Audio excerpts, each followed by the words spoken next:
जी, अस्सलाम वालेकुम स्टूडेंट्स। उम्मीद करता हूँ आप लोग खैरियत से होंगे। जैसे कि मैं पहले आप लोगों को ओपन डोर स्कॉलरशिप्स के बारे में डिटेल के साथ बात कर चुका हूँ कि हमने कैसे जो है वो एप्लीकेशन फ़िलअप करनी है, कब तक जो है ना वो उसको हमने उसकी रजिस्ट्रेशन कंप्लीट करनी है उसके बारे में। और मैंने फिर बताया था कि आप लोगों ने कि एप्लीकेशन फ़िलअप करनी है तो उसके लिए वहाँ पे एक नेसेसरी चीज़ होती है जो कि बहुत ही इंपॉर्टेंट होती है, जो होता है मोटिवेशनल लेटर।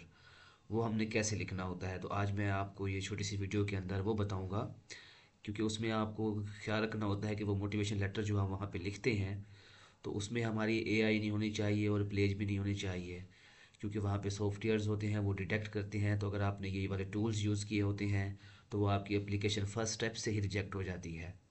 तो आज मैं आप लोगों को बताऊंगा कि आप लोगों ने किस तरह से जो है ना वो मोटिवेशनल लेटर्स को जो है ना वो अपनी एप्लीकेशन के लिए जो है ना वो राइट अप करना है। ठीक है, तो आइए मैं आपको जो है ना वो आज उस तरफ लेके चलता हूँ जहाँ पे मैं आपको डिटेल के साथ बता सकूँ।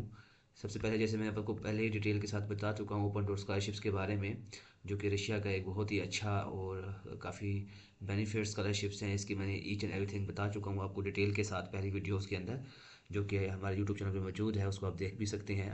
एप्लीकेशन प्रोसेस जो उसका स्टेप बाय स्टेप मैंने बताया हुआ है, और इसकी रजिस्ट्रेशन की टेस्ट डेट मैंने बताई हुई है। फर्स्ट स्टेप की है विद टेस्ट डेट, जो 16 नवंबर तक आपने कंप्लीट करनी है। ठीक है जी।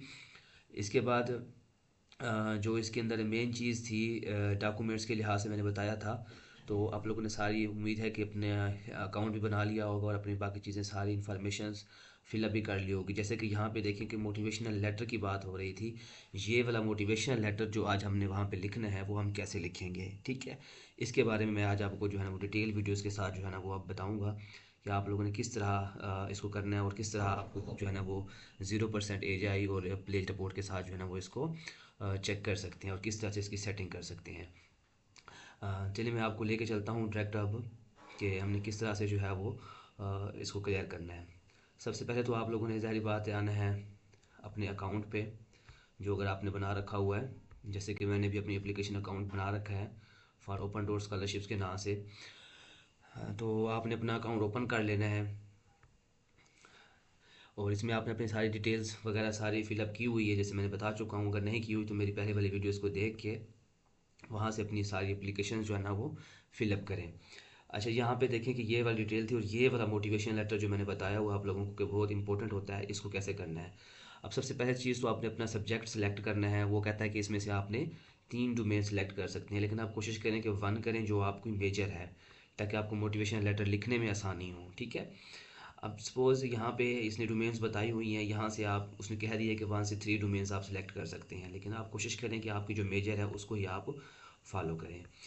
जैसे कि यहाँ पे मैं कर सकता हूँ कि मेरे सपोज़ मैं एग्रीकल्चर साइंस को सिलेक्ट करता हूँ और यहाँ से मैं आगे एग्रीकल्चर फॉरेस्ट्री या फिशरीज़ को सिलेक्ट करता हूँ और यहाँ से मैं कहता हूँ कि जी मेरी फिशरीज़ है। ठीक है, तो यहाँ से इसको हमने सेव कर लेना है। ठीक है, इस तरह आप 3 कर सकते हैं, लेकिन कोशिश करें कि हम एक ही सिलेक्ट कर लें ताकि उसके हमें जो मोटिवेशनल प्लान जो हमने लिखना है ना वो हमारे लिए आसान हो सके। अब हमने ये क्वेश्चंस नीचे उसने यहाँ पे छोड़े हुए हैं, यहाँ पे हमने इनके आंसर्स लिखने हैं। ये हमारा मोटिवेशनल लेटर है जो हमने यहाँ पे फिलअप करना है। ठीक है, और फिलअप करके ये 4 से 5 चीज़ें हैं, इसको हमने करना है। अब करना क्या है, हमने हमने सिंपली पहले सबसे पहले तो हमने जाना है चैट जीपीटी पे। ठीक है, चैट जीपीटी ओपन कर लें या डीएफसी को ओपन कर लें। तो उसको सिंपली से आपने आके बताना है कि जी मैं रशिया में अप्लाई कर रहा हूँ 2026 के लिए। ठीक है, और जो आपने वहाँ पे किस सब्जेक्ट में पीएचडी कर रहे हैं जी, पीएचडी के लिए, और आपने कौन सा सब्जेक्ट सेलेक्ट किया, जैसे मैंने फ़िशरीज़ किया है तो ये फ़िशरीज़ मैंने मेंशन कर दिया है। तो मुझे इसके लिए जो है ना वो मोटिवेशनल लेटर चाहिए। ठीक है, फॉर माई एप्लीकेशन के लिए, और उसको बताना है कि ये जो मोटिवेशन लिख रहा हूँ मैं उसके अंदर जो ये कुछ फॉलोइंग टर्म्स हैं और वो टर्म्स आपने कॉपी करके इसको यहाँ पे देनी है। जैसे कि यहाँ पे वहाँ पे मैंने कॉपी की है रिसर्च प्लान, यहाँ पे मेंशन है, मैंने यहाँ पे रिसर्च प्लान कॉपी कर लिया। ठीक है, इस तरह इसका जो पर्सनल गोल है इसको भी कॉपी कर लिया। प्रोफेशनल अचीवमेंट्स हैं वो भी कर लिया। अच्छा, प्रोफेशनल अचीवमेंट्स में यहाँ पे 2 चीज़ें हैं, एक तो हमें चैट जीपीटी लिख देगी, अगर इसके अलावा अगर आपकी कोई एजुकेशनल अचीवमेंट्स हैं तो वो यहाँ पे मेंशन करें। जैसे कोई आपने स्कॉलरशिप विन किया हुआ है या कोई लैपटॉप्स लिए हुए हैं या कोई आप पोजीशन होल्डर हैं तो वो भी आप मेंशन कर सकते हैं। ठीक है, उसके बाद ये reason for choosing the subject, ये सारे क्वेश्चंस जो है ना वो अब आपको चैट जीपीटी जो है वो लिखी है, मैंने सारी चीज़ें इसको दे दी हैं और ये हमें जो है ना वो अभी फिल करके दे देगा। तो मैंने इसको कमांड दिया, अब उसने खुद स्टेटमेंट बना दी है सेट करके। आप टेढ़ी मेढ़ी इंग्लिश मेरी तरह कुछ भी यूज़ कर सकते हैं, ताकि वो इसमें कोई बड़ा मसला नहीं है, सेंटेंस ठीक कर देता है वो। अब इसने मुझे मोटिवेशनल लेटर लिख के दे दिया, ज़बरदस्त था, ठीक है। अब इसने मेरे रिसर्च प्लान के बारे में मुझे बता दिया, जो मेरा क्वेश्चन है, ठीक है। अब क्योंकि इसमें मेरी सीवी, आप इसको सीवी देख के भी लिखवा सकती हैं, आप अपनी इसको सीवी अपलोड कर दें और उससे कहें कि ये वाली कंडीशंस हैं, मेरे सीवी को फोकस करके और मेरे सब्जेक्ट को फोकस करके, मेरी एक्सपर्टीज़ को फोकस करके, या मेरे ऑनर्स एंड अवार्ड्स को करके, तो मेरे ये बना के दें आप मुझे, ठीक है। इस तरह जो दूसरा जो ऑप्शन है वो पर्सनल गोल्स का है, उसने वहाँ पे ये भी लिख दिया है। इस तरह प्रोफेशनल अचीवमेंट्स भी उसने बता दिए यहाँ पे, अगर आपकी कोई वहाँ पे है, मैंने बता दिया, तो वो लिखें, नहीं तो आपको ये भी लिख के दे देगा, ठीक है, अगर नहीं है तो। Reason for choosing fishery subject, आपने क्यों चूज़ किया उसके बारे में लिख दिया इसने। Reason for choosing the Russia, आपने क्यों रशिया चूज़ किया। ये सारी चीज़ें जो है ना वो इसके अंदर आ गई। अब आपने यहाँ से डायरेक्ट कॉपी करके उधर पेस्ट नहीं कर देना, सारी बात है। इसमें एआई भी है, प्लेज भी है, सारा कुछ है फ़िलहाल। तो आपने इसको अब सेट कैसे करना है, ठीक है। इसके लिए कुछ मैं टूल्स बता रहा हूँ आपको, फ्री ऑफ कॉस्ट होते हैं, जो आप यूज़ कर सकते हैं। सबसे पहले तो आपने यहाँ पे एक वर्ड फाइल में ये सारा डाटा जो है ना वो कॉपी करना है, ठीक है। और इसको आके यहाँ पे आपने सेटिंग करनी है सबसे पहले अपनी इस चीज़ों की, ताकि आप इसको इजीली जो है सेट करके जो है ना वो फिर वहाँ पे आप अपनी एप्लीकेशन फिल में फिलअप कर सकें, ठीक है। अब यहाँ से आपका क्वेश्चन है तो आप इसको यहाँ से, बेशक यहाँ से भी ले सकते हैं, इसको भी आप स्टार्ट में लिख सकते हैं, कोई इतना बड़ा मसला नहीं है, ठीक है। यहाँ से लेके ऊपर वाली लाइन को आप फर्स्ट में लिखते हैं, ठीक है। ये आगे नीचे आपसे मजीद क्वेश्चन पूछता जाता है, जैसे जैसे आपको कहेगा वो आप ऐसे वैसे लिखते जाइए, जो इसमें से आपको अच्छा लगता है आप उसको लेके चल सकते हैं, ठीक है। तो इसमें कोई बड़ा मसला नहीं होता, परेशान बिल्कुल भी नहीं होना। आपने जो चीज़ें आपसे पूछी जा रही हैं, आप जस्ट उन्हीं का ही जो है वो आंसर दें, कोशिश करें कि एक्स्ट्रा चीज़ों पे ना ही जाएँ तो वो अच्छा होता है, ठीक है। यहाँ तक मेरा क्वेश्चंस का जो आंसर था वो क्लियर हो चुका है। मैं इसको कॉपी करता हूँ और यहाँ पे आके इसकी सेटिंग कर लेता हूँ, ठीक है। यहाँ से अगर आप सेट करके चीज़ों को लेके जाती हैं तो उसको उसका अच्छा ही इम्पैक्ट होता है, ठीक है। और इसको जस्टिफाई में रखें, ठीक है। अच्छा, इसकी सेटिंग आप कर सकते हैं, बाद में वीडियो लंबी हो जाएगी, फिर मैं आपको बताता रहूँगा डिटेल के साथ इसकी। अच्छा, अब आपने इन चीज़ों को सेट कैसे करना है, ठीक है। हर क्वेश्चंस के आंसर्स को आपने रिमूव कैसे करना है, ठीक है।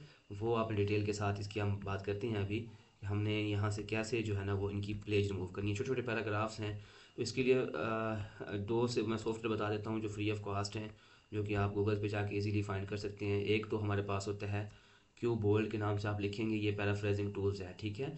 इससे आपकी जो है ना वो प्लेज जो है ना वो ख़त्म हो जाएगी, ठीक है। बहुत ही आसान सा और फ्री वाला टूल्स है, ये वाला यूज़ कर सकते हैं। और एआई रिमूव करने के लिए मैं आपको एक और सॉफ्टवेयर बता देता हूँ, ह्यूमनाइज एआई होता है, ठीक है। इसको सर्च कर सकती हैं, ये परचेजेबल होता है, लेकिन ये आपको एक ईमेल पे 3 ट्रायल फ्री कर देता है, ठीक है। तो आपने ये बहुत से ह्यूमनाइज हैं, इसमें सब देख रहे होंगे, बहुत से आपको सामने मेंशन हो रहे होंगे, ठीक है। लेकिन आपने ये याद रखना है कि जिसका ये लोगो ब्रेन वाला हो इसको ही यूज़ करना है, क्योंकि इसमें यही वो फर्स्ट टूल है जो हमें करके देता है एआई रिमूव, ठीक है। तो पहले आप प्लेज रिमूव कर लें या एआई रिमूव कर दें, वो आपके ऊपर है, ठीक है। अब यहाँ से जैसे मैंने क्यू बोर्ड ओपन कर लिया है, ये सॉफ्टवेयर है, ठीक है। ये एआई डिटेक्टर है, पैराफ्रेजिंग टूल है, तो आपने पैराफ्रेज करना है, तो ये पैराफ्रेजिंग आप यहाँ से कर सकती हैं, ठीक है। ये फ्री ऑफ कॉस्ट है, इसको छोटे छोटे पैराग्राफ में आप यहाँ से पैराग्राफ उठाएँ, ठीक है, इसको कॉपी करके दें, ठीक है। और यहाँ पे हम इसको दे देंगे और इसको पैराफ्रेज कर सकती हैं, 125 वाले टाइम में कर सकती हैं, ये आपको पैराफ्रेज कर देगा। यहाँ से करेंगे तो मोस्टली एआई भी रिमूव हो जाएगी और प्लेज भी रिमूव हो जाएगी, ठीक है। और चीज़ें सेम रहती हैं, कोई मसला नहीं होता। इस तरह अगर हमने सपोज़ यही पैराग्राफ इसकी हमने एआई भी रिमूव करनी है, तो हम यहाँ पे आके इसकी एआई रिमूव कर सकते हैं, ठीक है। ये वाला ही आपने अपने पास पिन अप कर लें और इसको ह्यूमनाइज कर लेंगे, ठीक है। और ये आपको ह्यूमन लैंग्वेज में करके दे देता है। माई वेटरनरी डॉक्टर सर्च प्रोजेक्ट जो है ना, ये यहाँ से जो है ना वो आपकी एआई जो है ना वो ज़ीरो हो जाती है। फिर आपने इसी पैराग्राफ को सेम वहाँ से कॉपी करके अपने पास सेट कर लें, ताकि यहाँ से अब आपकी यहाँ पे प्लेज भी एआई हो जाएगी बिल्कुल, और एआई भी ज़ीरो हो जाएगी। और ये एक आपका एक्सेप्टेबल और काबिल कबूल जो है ना वो स्टडी प्लान होता है, ठीक है। उम्मीद करता हूँ कि आपको ये वीडियो बहुत अच्छी लगी होगी। अच्छी लगी तो शेयर और कमेंट्स भी कर लीजिएगा साथ। और नेक्स्ट वीडियो में जो आपका इसका मेन पॉइंट है, नेक्स्ट ऑप्शन जो इंट्रेंस टेस्ट है, स्टूडेंट्स कह रहे हैं कि ये टेस्ट कैसे क्लियर किया जाता है, ये कैसे करना चाहिए। नेक्स्ट वीडियो में मैं आपको ये टेस्ट करके भी दिखाऊंगा कि आप लोगों ने कैसे अपना फर्स्ट टेस्ट का क्लियर करना है। आने वाली वीडियोज़ के अंदर मैं आपको इसके बारे में डिटेल के साथ बताऊँगा, ठीक है। उम्मीद करता हूँ ये वीडियो आपको बहुत अच्छी लगी होगी, और इंशाल्लाह मैं आपको नेक्स्ट वीडियोज़ के साथ जो है ना वो complete detail for research test के बारे में बताऊँगा इंशाल्लाह। अल्लाह हाफिज़। दुआओं में याद रखें और इंशाल्लाह मिलते हैं अगली वीडियोज़ में। अल्लाह हाफ़िज़।